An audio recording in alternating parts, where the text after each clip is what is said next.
Yo, what up? It's the King, baby.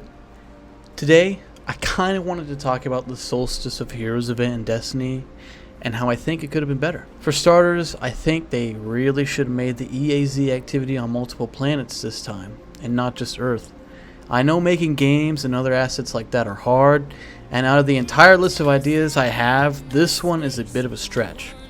I mainly would have liked to see the soon-to-be vaulted planets be a part of the EAZ activity, like Mars, Io, Titan, etc.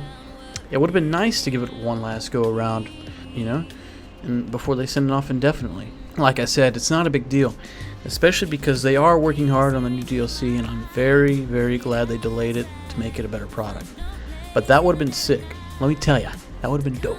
And just think, to top it off, it would have been also nice if they had specific rewards from those planets drop in the chests with updated roles and a higher power cap. Of course, the other things like the fragments and packages for the event would also drop along with them. That would make farming the EAZ really fun and more worthwhile, in my opinion.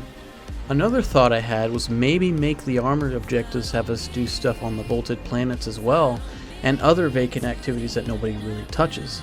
Like, for example, have us do the escalation protocol, or have us do some infinite forest stuff, I don't know.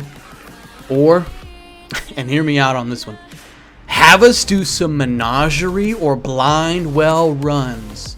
I know that stuff is DLC, but that would be a nice thing to do. Heck, they could even make that stuff free to play for all the players during this event.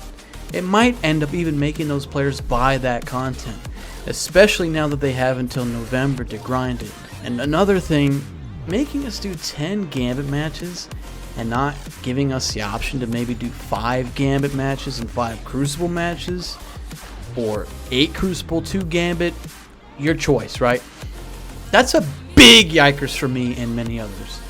Gambit is fun for a little bit, but it gets old pretty quick. Mainly because some players play like straight up sweat lords. No thank you, that's not fun. Now for the issues with the event armor. The armor itself is fantastic and one of the best looking sets in the game in my opinion. Heck, they even fixed how the armor works.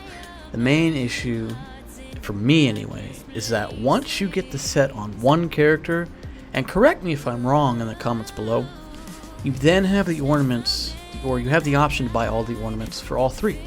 And there's no incentive to do the grind on your other characters either, like in the past. Now I think maybe to fix that is by having the armor drop at a guaranteed high stat roll from the Solstice packages. Like, we're talking 60 plus stats every time, man. And I know I'm pushing it, but maybe make the armor immune to the power cap and not have it sunset?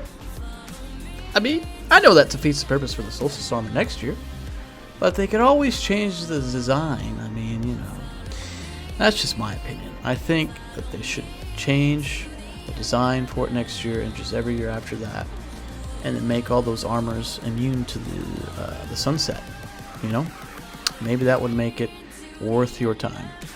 That's just my opinion. Now, the final idea I had was to make unique rewards for the players that do all 3 sets. I know they have done this in the past, but I guess they decided not to this time. I think possibly what they could do is give the players who do all 3 sets on all 3 characters, is give them a special ship, sparrow, ghost, and an emblem. All exotic tier, and all looking spectacular and dope. On top of that, they should also make a title for this event, have some separate triumphs for the grinders, and have one of them also be make you do all 3 sets. Now that would be some incentive, as long as the title is good anyway. Looking at you, Wayfarer. Boring. No offense, Bungie, of course. In conclusion, I think this Solstice could have been better, and some ways I know are too difficult to make happen, like the EAZ on multiple destinations. But one can dream, right? I know Bungie is busting their butts on this new DLC, so Solstice couldn't be anything more than what it was, but it is always nice to give some feedback for the future. So, what are your thoughts on this event? Could it have been better, or do you like it the way it is? Let's talk in the comments below. I'll try to respond to you all. If you liked this video, make sure you hit that like button then, and it wouldn't hurt to subscribe for more content like this, right? As long as you liked it, of course. Anyway, that's it for me. Until next time, my loyal subjects, the king is out.